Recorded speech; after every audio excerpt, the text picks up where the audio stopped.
guru yang saya tanya ini, jurusan hadis. Jadi tiap subuh ngaji bareng, ya. Dan pasti udah di dalamnya ada bacaan Al-Quran. Beliau yang selalu diupayakan, jangan sampai mata ini lebih dahulu ngelihat cahaya matahari sebelum ngelihat Al-Quran. Harus lebih dulu ngelihat Al-Quran. Jangan sampai ada hari di mana mata kita lebih dulu ngelihat cahaya matahari daripada Al-Quran, ya. Dan standarnya diupayakan 1 juz.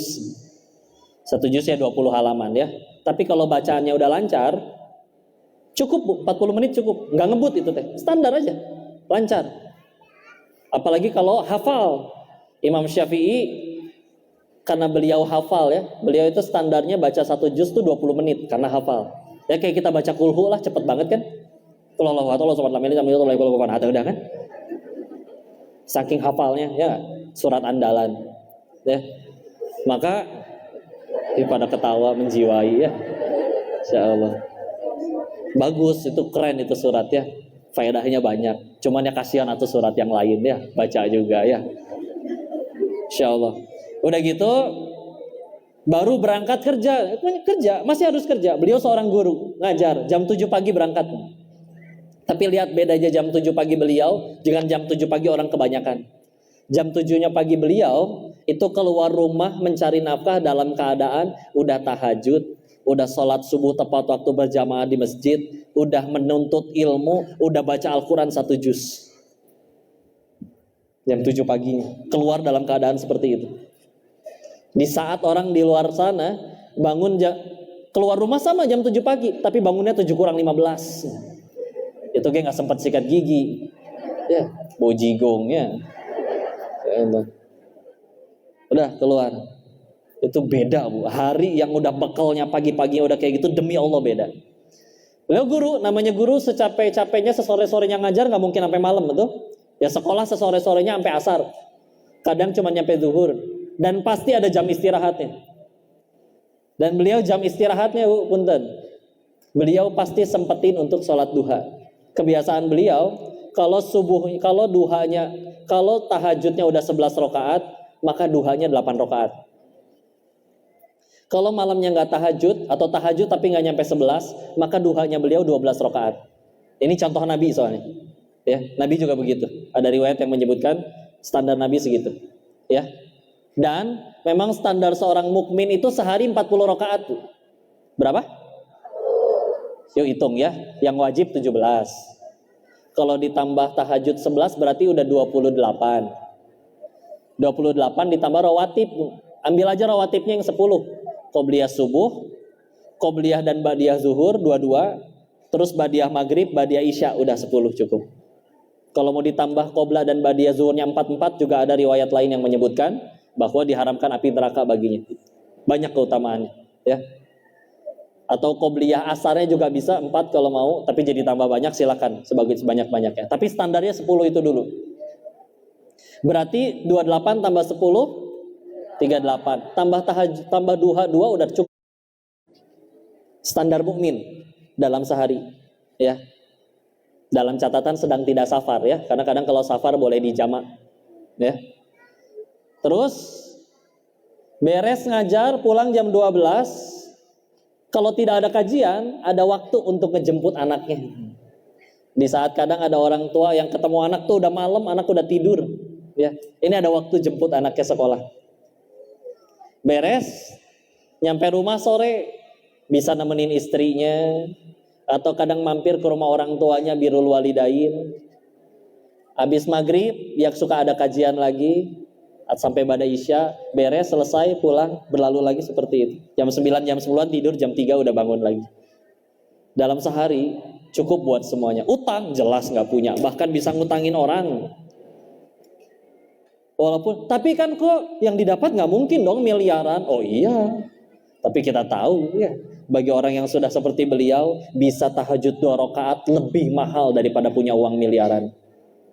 Kita kalau nanya nurani ini ya, tiba-tiba ada suara dari langit, Allah bertanya, pilih, mau bisa tahajud nanti malam 2 rakaat, atau pilih saya kasih 50 miliar, pilih mana? Hah?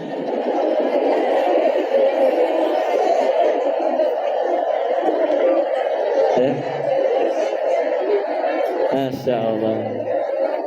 Jawaban bervariatif ya. Para ulama berbeda pendapat nih di sini ya. Masya Allah. Ya. Udah kayak gitu. Cukup dalam sehari. Cukup dalam sehari. Iya betul nggak dapat miliaran. Tapi yuk lah. Yuk. Kalau memang kadang kita suka salah ngukur. Ada yang bilang kayak gini. Kok semenjak saya Islam kok doa saya jarang dikabul ya? Sebelum masuk Islam doa saya sering. Uang saya banyak. Atau karena dia mualaf jadi nanyanya gitu. Tapi juga ada suka yang nanya, setelah saya hijrah kok doa saya jarang dikabul, uang saya makin sedikit ya. Kenapa makin takwa malah makin kehilangan? Maka saya bilang salah ngukurnya. Bapak pengen ngukur suhu air di botol tapi pakai penggaris, nyambung nggak? Ngukur suhu pakai apa? Termometer. Tapi dia ngukurnya pakai penggaris. Nggak nyambung kan? Penggaris mah buat ngukur berapa senti. Sama kayak kita pengen ngukur kenapa standar ibadah kita yang udah dilakuin segini tambah banyak, tapi kok nggak dapat dalam bentuk duit, nggak nyambung. Kalau bicaranya seperti itu, maka seharusnya manusia yang paling kaya, tajir, melintir, ya Nabi atau yang ibadahnya paling luar biasa. Tapi beliau wafat nggak ninggalin harta. Yang ninggalin harta banyak, ya Korun, ya Firaun, hina. Terbukti nggak ada orang tua ngasih nama anaknya Firaun, betul? Betul. Anaknya lucu banget, siapa namanya Bu? Firaun kok. Innalillahi wa inna ilaihi raji'un. Ya, nggak ada kan? Dititipi dunia bukan berarti dimuliakan, dicabut dunianya juga bukan berarti dihinakan. Terus kita ngukur-ngukur, ya. Meskipun boleh ya, boleh. Duha minta toko kita rame boleh, duha minta dagangan kita laris boleh, ya. Tapi punten, ibarat kita lagi ngejar receh daripada door prize yang utama. Terusin tapi nggak apa-apa. Allah kok yang nyuruh kita minta, ud'uni wastajib lakum, minta padaku aku kabulkan. Surat 40 Ghafir ayat 60. Tapi terusin sampai kita punya hati yang ngerasa ternyata aku bisa duha, ini lebih mahal daripada sekedar toko saya rame. Ya. Duit mah gitu-gitu aja Bu, asli. Sehingga ibarat gini, balasan dunia iya betul ada. Tapi yuk kita lihat, di luar ada yang lagi maksiat nggak? Ada yang nggak sholat nggak? Ada yang bahkan tidak percaya bahwa Allah itu Tuhan, ada nggak? Tapi tetap dapat rezeki nggak? Dari siapa rezekinya? Ya, tuh lihat bahwa kalau urusannya rezeki dalam bentuk dunia, itu maka yang nggak sholat sekalian juga tetap dibagi sama Allah.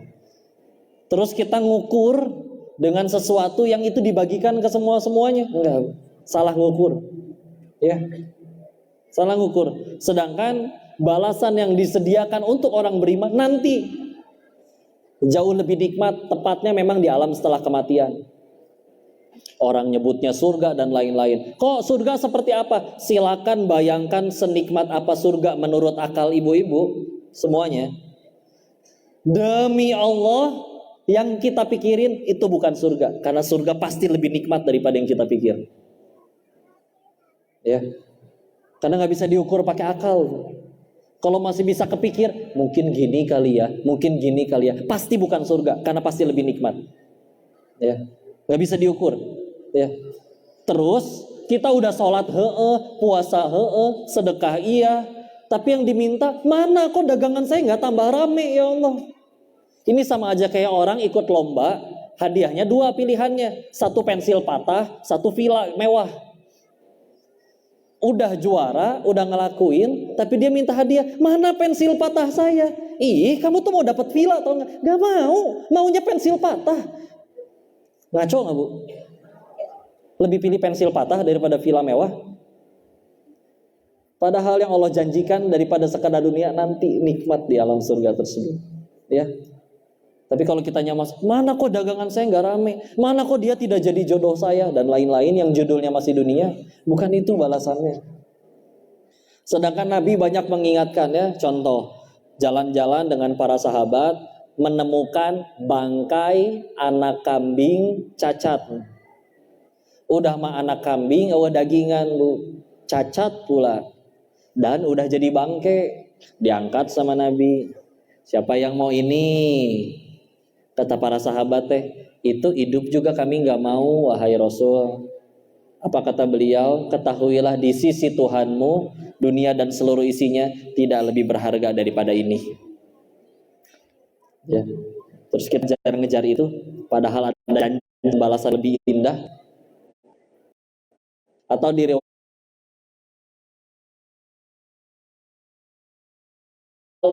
dunia seisinya setara dengan belah sayap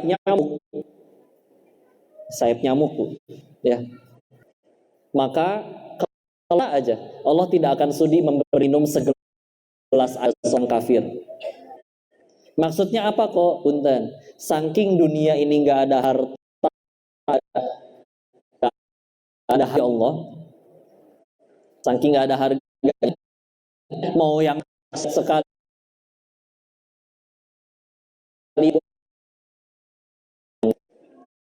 tanya, makanya dibagi. Kayak contoh ya, ibu nyapu nih di rumah, kekumpulkan debunya, dibuang ke depan rumah. Begitu dibuang, ada tetangga lewat, Bu, boleh saya minta debunya? Kasih jangan dulu. Mangga, nggak butuh, nggak ada artinya bagi kita. Dunia Allah tuh kayak gitu tuh, saking nggak ada hartanya, maksiat, makanan harta, nih sok mangga. Ya. Terus kita ibadah ngukur-ngukurnya pakai kayak gitu. Ya Allah, saya pengen dunia saya bagus, saya pengen naik jabatan, saya pengen kaya, saya pengen dia jadi jodohku. Dah ada yang lebih baik. Jangan salah ukur. Ya. Salah ukur yang akan didapat bagi orang beriman itu jauh lebih indah. Ya. Sampai ada riwayat-riwayat orang yang mati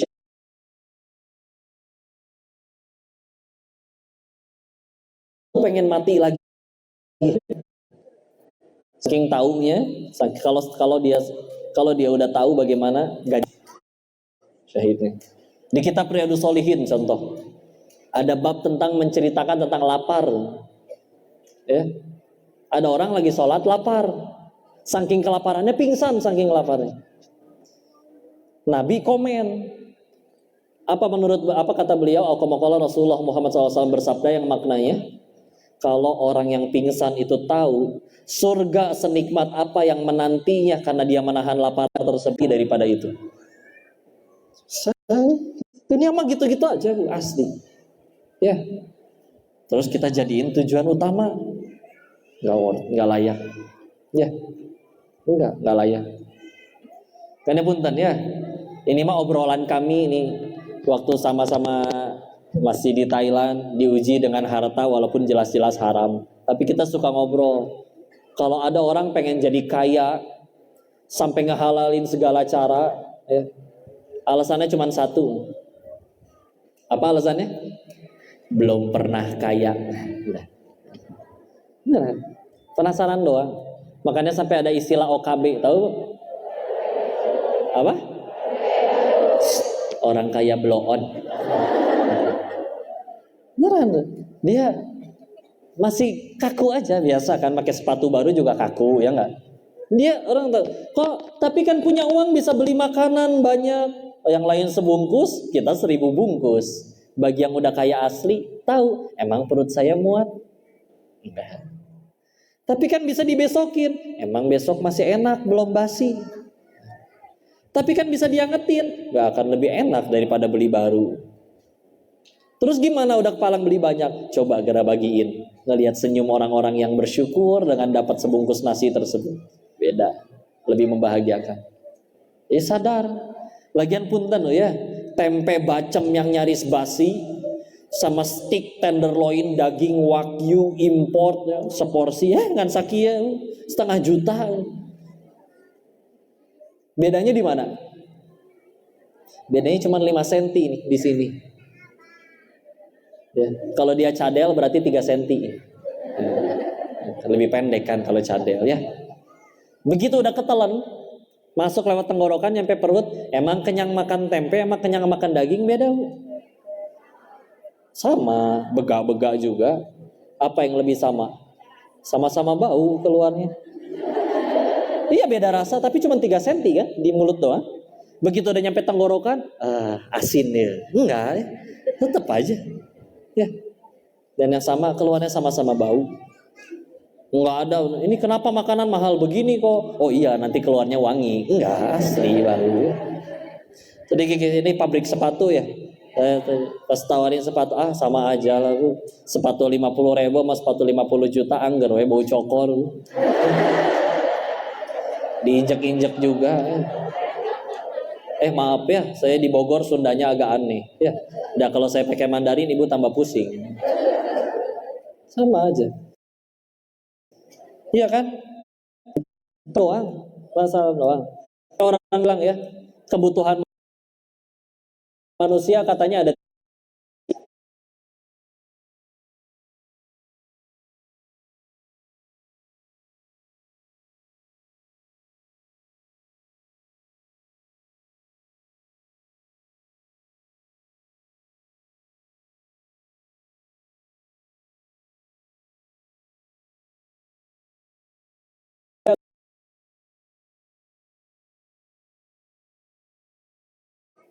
apa tahu nggak?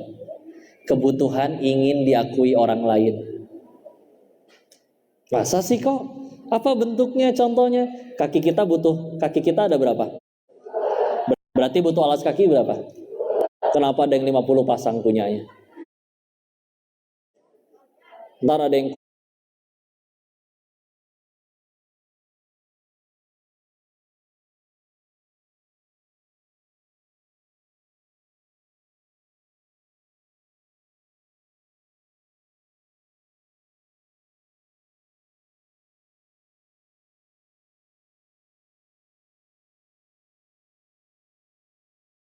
apa ada yang untuk diakuin orang lain, nanti capek sendiri. Calon mertuamu tuh sepatu yang terbaru. Ini sepatu baru kok sempit ya? Oh, saking barunya plastik yang ganjel di dalam belum dikeluarin. Itu nggak akan dipakai nginjek karpet itu, pasti parkir di depan. Dan dijamin sholatnya lebih susah khusyuk daripada yang pakai sendal butut bu. Iya nggak? Kosong? Nggak, deket pintu aja. So, pulang hujan, sepatu putih, becek.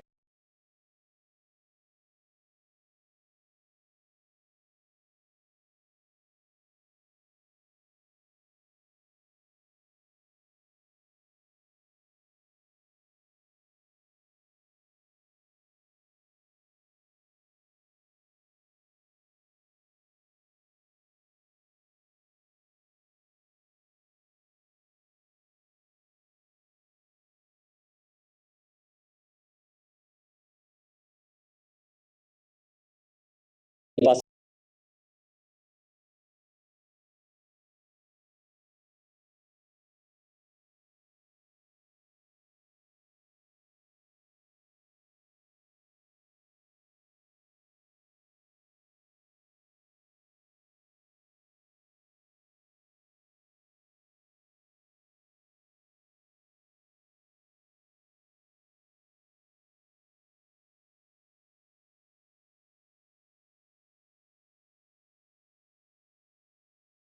dia dipakai kene ya. Yang kalau jamnya mahal teuing bu suka berat tuh. Jadi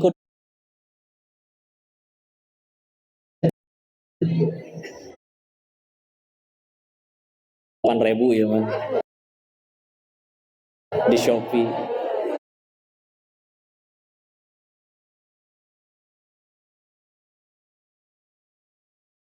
Bener? 8